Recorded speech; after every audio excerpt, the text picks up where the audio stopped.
was 12. She was 12, right? But she wasn't 12. physically developed. But he wasn't even her first. Remember that saying? Right, there's a boy. Like he said, "Dear reader, I was not even her first." Right. I guess for me, I've always thought that I have no problem actually with criminalizing. Well, no, I have no problem with the law saying that sex with prepubescent. Yeah. Well, prepubescent, I have no problem with the law actually criminalizing under 18. I mean, it's not, in Ireland it's 16, but I do think, regardless of whether we choose to ignore it or not, to group pedophilia, which to me is sex with pre-sexual creatures, humans, with what you could call a phebophilia, with young under 18 sexual. Right. It's a different world. Yeah. And 12 is not pedophilia. Like 7 and below is pedophilia. I mean, when I was 12, I was feeling pretty randy. Yeah, I got randy about 9. Okay, and there were girls who were randy at that age too. Yeah. I mean, not a lot, but there were some that were quite adventurous. Right. Yeah, I mean, I was too shy, I think, to execute my randiness at that point. But yeah, I don't know. I mean, human sexuality is messy. The thing you got to keep in mind is it is what it is. Isn't it a great way though to gauge male desires? Just look at rape statistics, because that is what men don't rape women over. Right, but the thing is, is, very rare. The thing interesting that one woman said to me once that I thought was that really stuck with me was that she said, rape is about sex, but it's also a political act. And I was like, well, okay. At first, I interpreted it as, rape is about power, right? But then I was thinking, no, she's saying that. What she was saying, actually, and she did elaborate a little, was that you're saying, I want this, and I ought to have it because I want it. And that it's that the natural order must give me what I want, or that the world must give me what I want, and I will not take no for an answer. And that is political, she was saying. It's an interesting... Women have a hard time realizing how strong the male sexual urge is, and how it's different from female sexual urge, and they just don't like to accept that. But the a man is dying to have sex, and he will take it if he can. But the female sexual urge is just as powerful, really. I mean, isn't it? How often do you hear of women going around raping guys? Well, but they don't they don't get to the position where they're, oh my God, I desperately need sex, and there's literally no man who will give it to me. There's always a man who will have sex with you if you look hard enough. Well, then how come there are all these randy men and women who are like, I'd rather have a glass of water and go to bed early? Well, because women are more particular about what... Yeah, they want it from someone who's powerful and will give them money and protect them. And I don't think they want sex from someone who has money and will protect them. I think they want protection from someone who has money and will protect them. But I think often they want sex from men who know who they are, and that's it. Like, I mean, yeah, I think women have a... You know how we say we men have a Madonna whore complex. Mm-hmm. We want well, women, they say, have a cad and dad complex. They want the dad. They need the dad. Dad's got to. But they also, for sex, they respond to the cad, whether they act on it or not. Do you ever wish you were black?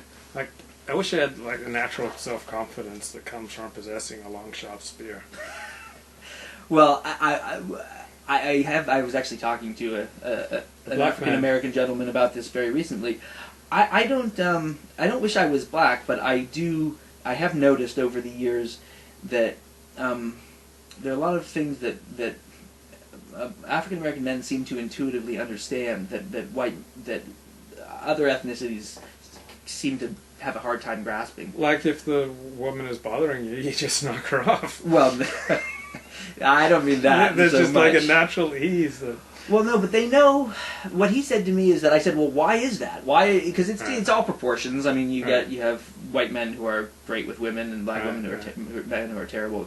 He said the difference is black men know how to appreciate small things, and I was like, "Oh, that's an interesting thing to say," but it's really not about.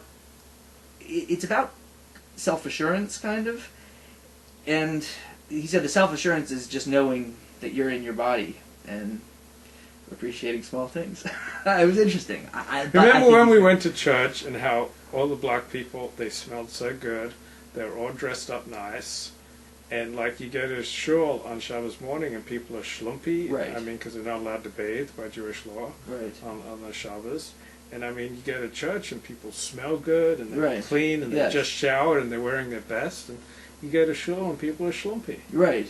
Yes, and I think that that's very telling. Very telling. I mean, I think that Jewish culture, for all its advantages, I think that there's a confusion about men don't know they're men really, and also they don't pay attention to sensual things. Like they don't. The fact, like, yes, I mean, there's a lot of people who they don't want to go into a place that smells like shit. They will if they have to, but they won't choose it. And it's because they enjoy. I think it gets back to enjoy the small things. They enjoy nice smells. They enjoy nice sights and feels and sounds. And they don't want to go where everyone is like, smelling like shit and looking, it's just not their thing. And I want, for myself, I want to take some of that from what I see in African American culture, yes. So we're talking about Joseph. Yeah. And he sounds like quite a disagreeable character. It says here that Joseph would bring evil reports about the children of Bilhah and Zilpah Right. to his father Jacob. Right. But Jacob asked him to do that, I believe. I think Jacob had said, "Tell me what your brothers are up to." I don't know why I think that. But I don't know why you think that either. It's not in the text, but maybe the word of the Lord came unto you. I did read a little bit about what was bothering Rashi this week. Maybe it was in there. But in any case, yeah, there are certain things. Joseph is my namesake, so there's certain things about what he does that are just, yeah, he tattles, and he says very hurtful things. I mean, telling your brothers that they are destined to prostrate themselves before you, that's just off. Like it's just it's a paper cut to the heart. It's a stupid thing to think and to say, I think. And he's supposedly in the Kabbalah, Joseph represents unification. Well, there's no unity in telling your brothers that they're going to prostrate themselves to you. That's just a jackass thing to do, right? I mean, don't you think so? So he doesn't seem like much of a unifier in those incidents. Yeah, he's not Barack Obama. He is no Barack Obama. Let no one mistake Joseph for Barack Obama, because he doesn't. He's missing some of Barack's skill sets.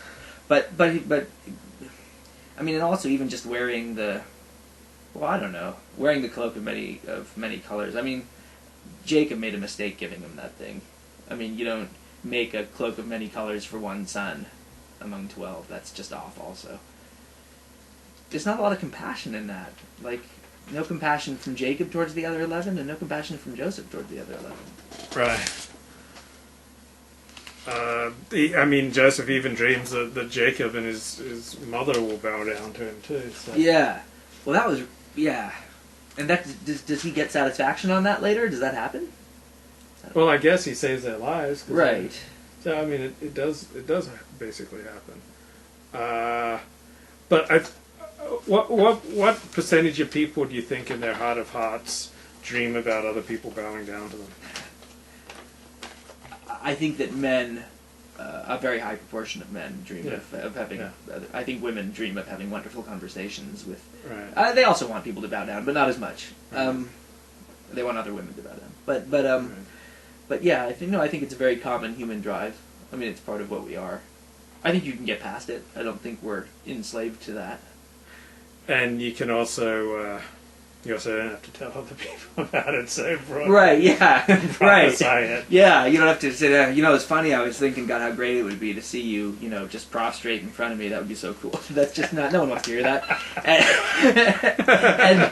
And I mean, most people don't want to hear it. And it's also, like I say, I think it's. Look, Konrad Lorenz was a very influential ethologist who wrote a book about aggression in the 50s, I think, and he said, we're all human beings, all creatures are a parliament of impulses. So if we're given this impulse to want to lord it over other creatures, it's not, maybe that's always with us in some way, but I think you can learn through self-mastery that this is actually not what I want. It's an impulse that's there, and but it's silly, and actually comes from weakness. I think you can get past it. Okay, chapter 37, verse 28, least the commentary